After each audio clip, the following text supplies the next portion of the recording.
Okay, one last thing I want to actually add on about the ASC2 controller. I've showed you in the previous videos basically, how you can hook it up and control your accessories with either basic on-off switch type of control or momentary control. But there are some accessories made by Lionel and actually some other manufacturers that have a different type of control for the accessory, and they don't work with just a regular on-off switch. And so right here on the video here, we're looking at the back of the rotary coal tipple, and this one works a little bit differently. So on the right hand side here, there's two terminals for power and ground, and they actually go to the transformer, and that is always powered. So the coal tipple is pretty much always powered whenever you have track power. And the reason for that obviously is because the track where the trains are running through the coal tipple has to have power and ground or the engines would stop. And this also controls the actual motor that runs the coal tipple itself. So as soon as you turn on track power, your coal tipple is pretty much powered up. There's no on-off switch for that particular accessory. You have to have it that way, or else you'd be able to run trains through it, even if you weren't going to run the tipple itself. So the way this accessory works basically is it has two other terminals on the left hand side here, which are just for the trigger mechanism or the control basically to make the coal tipple start its sequence. So these two terminals do not get power at all. They're just a simple, you're basically just closing the circuit between the two terminals, and that's what actually triggers the sequence. And then once it's triggered, the sequence continues on by itself. You don't have to keep the connection closed. So this particular accessory works that way. There's some other accessories like the culvert loader and unloader, the new ones that have the IR sensors on them. They work the same way, where they have four terminals and two are always hot basically, and then there's a trigger set where you're just basically closing the circuit. But again, there's no power to these circuits at all. And then the same thing for the K-line diners, like the Starlight diner. That works the same way. So if you have two terminals for power and then two for basically setting up the trigger to make the music play inside those diners. The thing about these terminals are you have to be very careful, because if you do apply power to these terminals, especially on something like the Starlight Diner, you will immediately fry the boards in those accessories, and then they'll be basically useless at that point. And we all know you can't get boards for any of these accessories anymore, so you certainly don't want to damage them. So you cannot hook it up the way I showed you in the previous videos to the ASC controller, because if you remember, and we'll go over to the controller in a second, but if you remember, there's a power coming into that, and then you're basically completing the circuit by sending the that wire through the AC2 controller and then closing that circuit to provide power to the accessory. In this case, we actually want to do the opposite. All we want to do is close the ground circuit itself, and there's no power to it. So we have to hook it up a little bit differently back at the controller itself. But if you do have some accessories like I have this one, the two culvert ones, and then the diner. If you have accessories like that, then you can hook it up to the controller. You will be using a set of banks on that controller, and they can only be used for that purpose. So let's go over to the controller itself, and then we'll see what we're talking about. Okay, so here we're back at the AC2 controller. So if you remember, there are two what they call common ports on the controller, and that's where the power comes in from your transformer. And then you have four terminals in each of these two banks that you then connect your accessory to send power out to your accessory. And then your accessory just has the ground wire from your accessory just comes back to your ground on your transformer. That's its normal setup. What's nice about these is because they are broken into banks of four, you can separate out half of the controller and use it just for closing the circuit on accessories that just need ground, like the coal tipple. So instead of providing power to the common, all we're going to do is provide the ground instead. So in other words, the ground coming from the cold tipple, that white wire coming from the cold tipple goes to the main common here, and then the other wire from the cold tipple will just go to one of the 4 ports, and whatever number I assign that port, that's the one I'll use to turn on and off the cold tipple. So there's no power being applied on this bank at all. So now you cannot separate it out by one terminal, so this entire bank would be wasted if you only had one accessory that needed to be wired up this way. But luckily I have 4, so I'm going to use one full bank on mine on half of this ASC2 controller.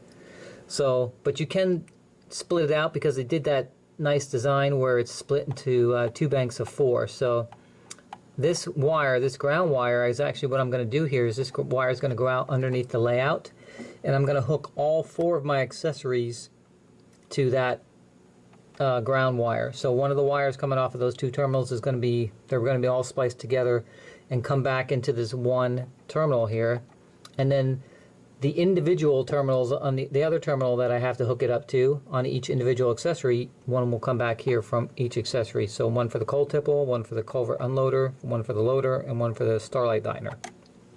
And then what will happen is when I activate it with the cab 2 remote, it's basically just going to close the ground circuit.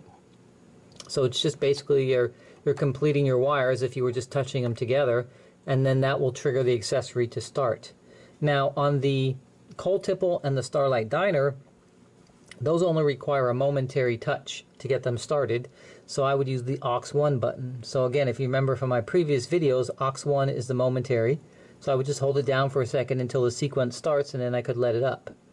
For the culvert loader and unloaders, I have a choice of either doing momentary. I can hold the button down as long as I want to, say I only want to unload or load one culvert, or I could use aux2 and turn it on until it unloads all the culverts out of the loader or unloads them out of the car, depending, which one I'm doing, basically.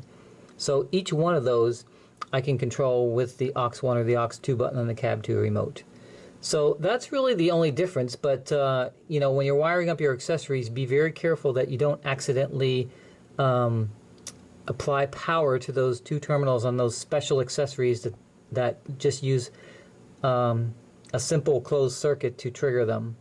Otherwise you'll fry the circuit boards inside of them, and then the accessories will be scrap. So let me, I have this wired up here. The white wire is coming from the cold tipple here, and the red wire is coming from the cold tipple onto port 25 in my case. The ID starts on this module right here.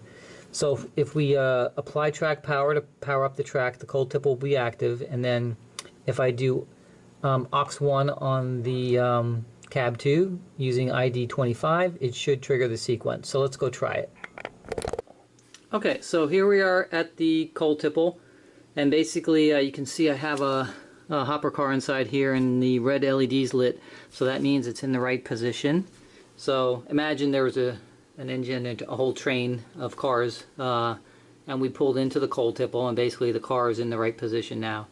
So if I want to operate the cold tipple, now that I've set up with the AC2 controller, all I'm going to do is on my cab 2 remote here, basically I'm going to do accessory 25, and then I'm just going to do either aux1 to momentarily hold it or aux2 to turn it on. So I should be able to just do aux1 to momentarily hold it until it starts, and then I can let go.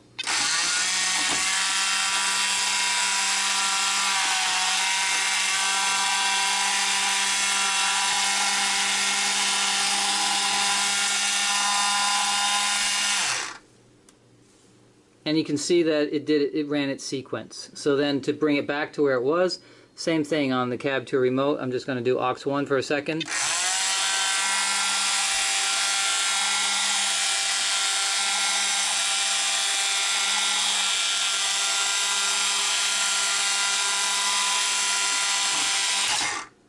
And it's finished its sequence. So you can see that even though this accessory does not require power at those terminals to trigger the sequence, you can still use the ASC2 controller.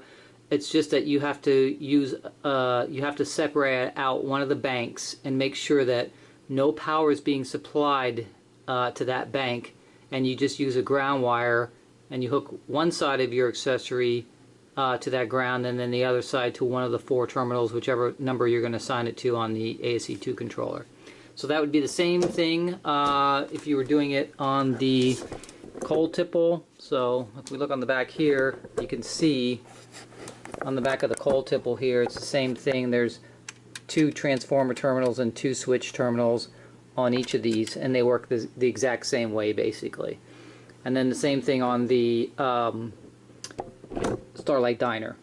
So for me, one of those banks is going to suffice for the accessories that I have. I don't think I have any others. I haven't looked at them all yet, but it is nice that you can still control everything with the AC2 controller. So that would be the wiring setup for that if you needed to do that for these types of accessories. Alright, so next thing we're going to talk about, this is going to be a really quick video, are the command control switches. So these are Fastrack Command Control Switches. So obviously I'm going to be able to control these through the LCS iPad app or my CAB2 remote. But if anybody's not familiar with these, obviously these are just remote control switches that have the legacy command built into them. So just like anything else, you have to program the switches. And we're just going to do a quick programming and then, you know, basically show you how you operate with just the CAB2. And then later on when we get to the iPad app, we'll show you how all that works. But for now, basically, this is a regular switch, just like, you know, any other switch out there. And basically this switch, you know, has a controller, one of these regular Lano controllers that you guys are used to seeing. And, you know, obviously these different controllers, you know, you just throw the switch and it makes the switch, you know, go back and forth basically. And those are great, but you got to have a space for those controllers. So right now I just have them underneath the layout and they're just attached to the switches. But I'm going to do everything through command control. So in order to do that, I have to first program this switch. Now the switches come from out of the box at ID number 1. And so if you didn't change any of your switches, if you did ID 1 and then tried to control it, every single switch on your layout would switch at the same time. So obviously you have to make all these ID changes for these switches. So on this switch right here, I'm going to switch it to ID 2. So all you do very simply is there's a button over here. It's always on the same side. It's on the straight path of the track. And then you just basically are going to hold it down. And if you look over here at the switch machine, when I hold this down, basically what's going to happen is it's going to start blinking. Okay? So then all you're going to do is go to your CAB2 remote. You're going to hit basically the switch button. You're going to pick your ID, which in my case is going to be 2, and then you're going to hit the set button at the bottom. And then when I do that set button, you're going to see the light will stop blinking. So now my switch lantern is back to solid. Okay? And that's pretty much it. So now on my CAB2 remote, if I do switch 2, it's just the, again, same thing as all the other modules, kind of as aux1 and aux2 buttons. So hitting those different buttons basically will change the switch. Okay? So if I do aux1, it'll be straight. aux2 will go the opposite direction. So again, I'm going to do switch 2, aux1, aux2, aux1, aux2. So aux1 is straight, aux2 is the curve. And I'm just controlling that right through the cab remote. And it's as simple as that. So that's really all there is to it, to programming your command control Fastrack switches and then operating through the CAB2 remote. And then later on we're going to show you basically how you're going to be able to use the iPad with that. Now, one of the reasons that I did wire these up, because you know somebody asked me, well, if you're going to use command, why did you even bother wiring up the controllers? And so there was a reason for that, because obviously the track is now mounted to the platform, and you have to connect the wires. They're about in the middle part of the track underneath it here, so that's where the wire connections are. So you can't get to them once your track is down, basically. And there is a module that's supposedly coming out in the end of the year called the STM module, which stands for Switch Throw Monitor.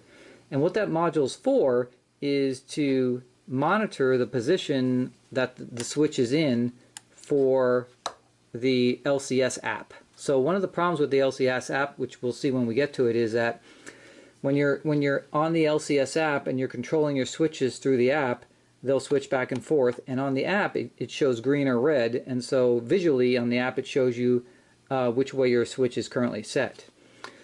That's if you actually operate or change the switch through either the app itself or the CAB2 remote. But if the switch changes because it's using the anti-derailing feature, or it's somebody manually just switched it, then that is not registered because it didn't come from an actual command through the command control system. And so because of that, on the iPad app, the track will actually look like it may be in one position, but it's actually in another. And so the switch throw monitor is designed to take care of that situation and actually update the LCS app so it's always showing the correct position of the switch. If for some reason the switch was moved either manually or was moved by the anti-derailing system. And so what you need to do to hook up that switch throw monitor, because I did look up the instructions and the wiring on it, is one of the wires that comes off the switch that currently goes to the controller here is the one that you will connect to this switch throw monitor module. And the module just looks like all the other LCS modules, just like I've been showing you in my videos. So it's just another module that you're going to connect this wire to. But I figured I'd hook these up now so that then I could splice into that wire that I need when the time comes for the switch throw monitor. I could have just as easily just wired a single wire off the bottom of here and just let it hang underneath the layout until I was ready to hook it up to these monitors when they're finally released. But since I had the controllers and they were there anyway, I figured I'd just leave them connected, and then if I decide later I want to actually mount them somewhere around the layout just to also have manual control, I can do that too. So that's just something to think about before you put your Fastrack Command Control Switches down on your layout. If you do want to use the LCS app and you want the app to be accurate in its display, you may have to buy the switch throw monitor module when it comes out, and you will need to add a wire. So one thing you don't want to find out is after you get all your track down, you've ballasted it and all this other stuff, and now you got to attach this wire, of course, that you can't get to anymore because it's underneath the track. So you want to plan ahead, and even if you don't know if you're going to use it, what you can do is just attach a wire to that one terminal underneath. And again, the instructions for that module tell you which one, but you're just going to attach a wire underneath and let it hang underneath your layout. And so if you never use it, who cares? But if you need it, then it'll be there and already pre-wired if you're putting your track down now. So I would have done it right away, of course, but the module was not available yet, and just like anything else, we don't know if it actually will ever get produced. We're hoping it does, but we don't know that for sure. So for now, I have the regular controllers still connected to the switches, and I'm just hiding those underneath the layout right now.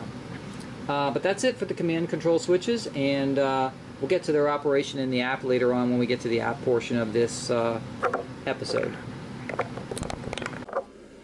Okay, one last thing with the command control switches. Once you program your switches and you have them all around your layout, there may be some switches that are in a remote location that it's not easy to get to that push button on the switch, so that if you wanted to reprogram it for a different number, you could. So what they've done is they have what they call a soft set programming mode, which is basically you have to have the switch at least programmed first, but then again, if your switch is in some remote location on your layout and you for some reason needed to change the ID number on it, you could do that through the CAB2 remote without actually having to go push the button on the actual switch itself.